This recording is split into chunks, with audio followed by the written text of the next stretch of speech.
El móvil reconsiderado, de Humberto Eco. A principios de los años 90, cuando todavía pocas personas poseían teléfonos móviles, y aún así ya hacían que los viajes en tren resultaran inhumanos, escribí una columna bastante irritada. En síntesis, decía yo que el móvil debería permitirse solo a los que trasplantan órganos, a los fontaneros, en ambos casos personas que por el bien social deben poder ser localizadas en cualquier lugar e inmediatamente, y a los adúlteros. Para los demás, el móvil era ante todo una señal de inferioridad social, sobre todo en esos casos en que los caballeros hablaban a voz en grito en trenes o aeropuertos de acciones, perfiles metálicos y créditos bancarios que en otras condiciones habrían resultado imperceptibles. Los poderosos de verdad no tienen móviles, sino 20 secretarios que filtran sus llamadas, mientras que el que necesita el móvil es el manager intermedio que tiene que responder en cualquier momento al consejero delegado o el pequeño hombre de negocios a quien el banco tiene que comunicarle que está en números rojos. Desde entonces, la situación de los adúlteros ha cambiado dos veces. En una primera fase, han tenido que renunciar a este reservadísimo instrumento, porque en cuanto lo compraban, el cónyuge empezaba legítimamente a sospechar. En una segunda fase, la situación ha vuelto a invertirse, puesto que como todos tenían ya un móvil, dejaba de ser un indicio irrefutable de relación adúltera. Ahora los amantes pueden usarlo, pero siempre con la condición de no tener relaciones con personajes en alguna medida públicos, pues en ese caso la comunicación seguramente será interceptada. Nada ha cambiado por lo que respecta a la inferioridad social. Todavía no me constan fotos de Boots con un móvil en la oreja, pero es un hecho que el móvil se ha convertido en un instrumento de comunicación excesiva entre madres e hijos, de fraude en los exámenes escritos, de fotomanía compulsiva. Las jóvenes generaciones están abandonando el reloj de pulsera porque miran la hora en el móvil. A eso hay que añadir el nacimiento de los SINS, de la información periodística minuto a minuto, el hecho de que con el móvil puedes conectarte a Internet y recibir correos electrónicos inalámbricamente, que en sus formas más sofisticadas funciona como un ordenador de bolsillo. Y he aquí que estamos ante un fenómeno social y tecnológicamente fundamental. ¿Aún se puede vivir sin móvil? Puesto que vivir para el móvil implica una adhesión total al presente y un frenesí del contacto que nos priva de cualquier momento de reflexión solitaria, los que estiman la propia libertad, tanto interior como exterior, pueden valerse de muchísimos servicios que el instrumento permite, excepto el uso telefónico. A lo sumo, podemos encenderlo solo para pedir un taxi o comunicarle a la familia que el tren lleva 3 horas de retraso, pero no para recibir llamadas. Es suficiente tenerlo siempre apagado. Siempre que alguien critica esta costumbre mía, respondo con un argumento triste. Cuando murió mi padre, hace más de 40 años, y por lo tanto, antes de la aparición de los móviles, yo estaba de viaje, y lograron ponerse en contacto conmigo muchas horas después. Pues bien, esas horas de retraso no modificaron nada.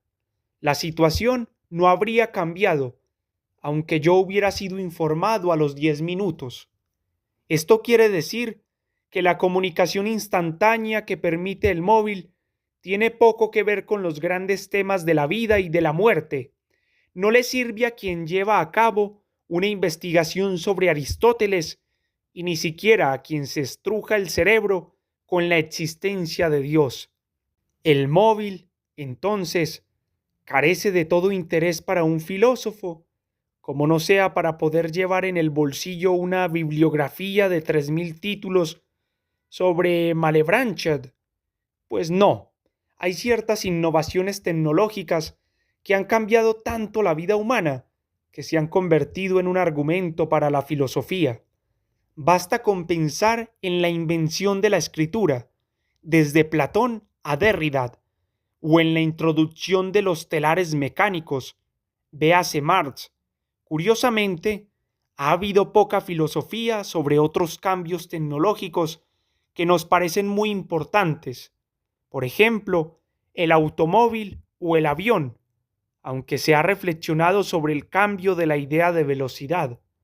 La razón es que el coche o el avión, si no somos taxistas, camioneros o pilotos, los usamos solo en ciertos momentos, mientras que la escritura y la mecanización de la mayoría de las actividades cotidianas han modificado de manera radical cada instante de nuestra vida.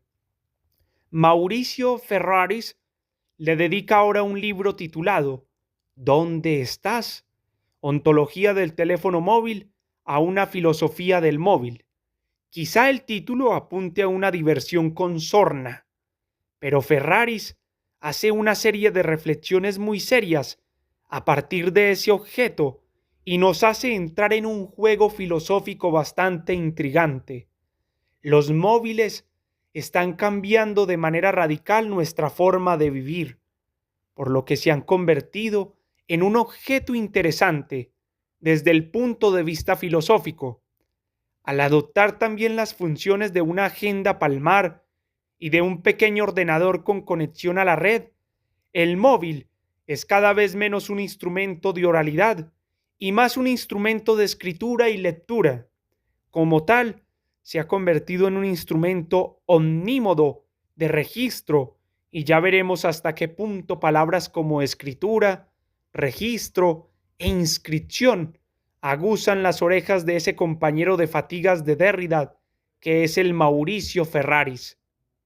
Incluso para el lector, que no es un especialista, resultan apasionantes las primeras 100 páginas de Antropología del móvil. Hay una diferencia sustancial entre hablar por teléfono y hablar por el móvil. Por teléfono siempre podíamos preguntar si fulanito estaba en casa, mientras que con el móvil, salvo en casos de robo, siempre sabemos quién responde y que está, lo que cambia nuestra situación de privacidad. Ahora bien, si con el teléfono fijo siempre sabías dónde estaba el interlocutor, ahora tenemos el problema de dónde estará. Lo curioso es que puede contestarnos, estoy justo detrás de ti.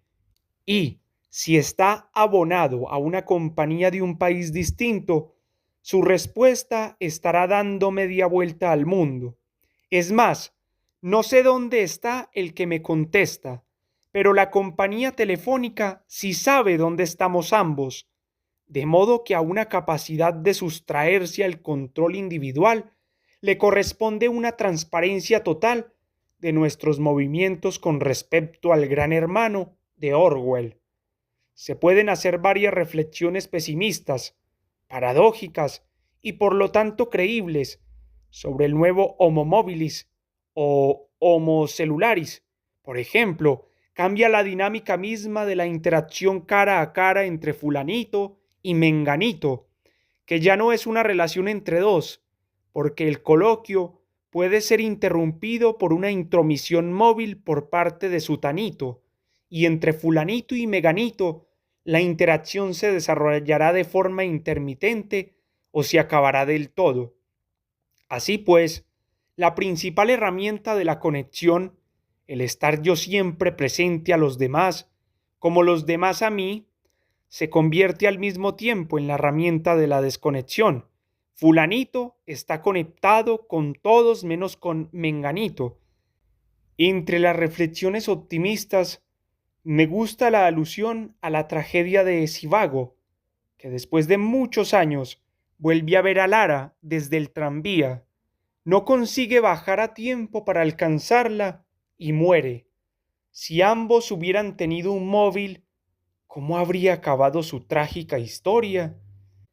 El análisis de Ferrari oscila, justamente, entre las posibilidades que abre el móvil y las castraciones a las que nos somete. Ante todo, la pérdida de la soledad, de la reflexión silenciosa sobre nosotros mismos y la condena a una presencia constante del presente. No siempre la transformación coincide con la emancipación.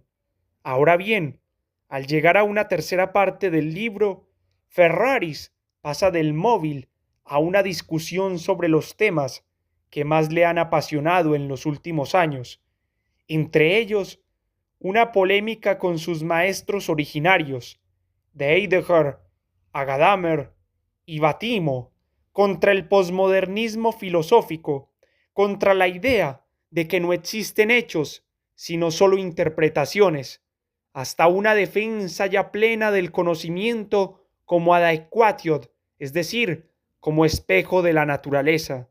Pobre Rorty, naturalmente, con muchos matices, y siento no poder seguir paso a paso la fundación de una suerte de realismo que Ferraris denomina textualismo débil. ¿Cómo se llega del móvil al problema de la verdad? A través de una distinción entre objetos físicos, como una silla o el Mont Blanc, objetos ideales, como el teorema de Pitágoras, y objetos sociales, como la constitución o la obligación de pagar las consumiciones del bar.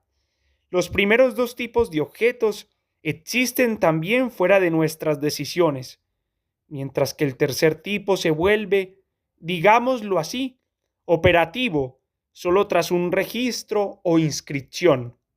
Una vez dicho que Ferraris intenta asimismo una fundación de alguna forma natural de estos registros sociales, he aquí que el móvil se presenta como el instrumento absoluto de cualquier acto de registro. Sería interesante discutir muchos puntos del libro. Por ejemplo, las páginas dedicadas a la diferencia entre registro. ¿Constituye un registro un extracto del banco, una ley, cualquier recopilación de datos personales y comunicación? Las ideas de Ferraris sobre el registro son muy interesantes, mientras que sus ideas sobre la comunicación siempre han sido un poco genéricas, para usar en su contra la metáfora de un libro suyo anterior. Parece que las haya comprado en IKEA, pero en el espacio de una columna no se hacen reflexiones filosóficas en profundidad.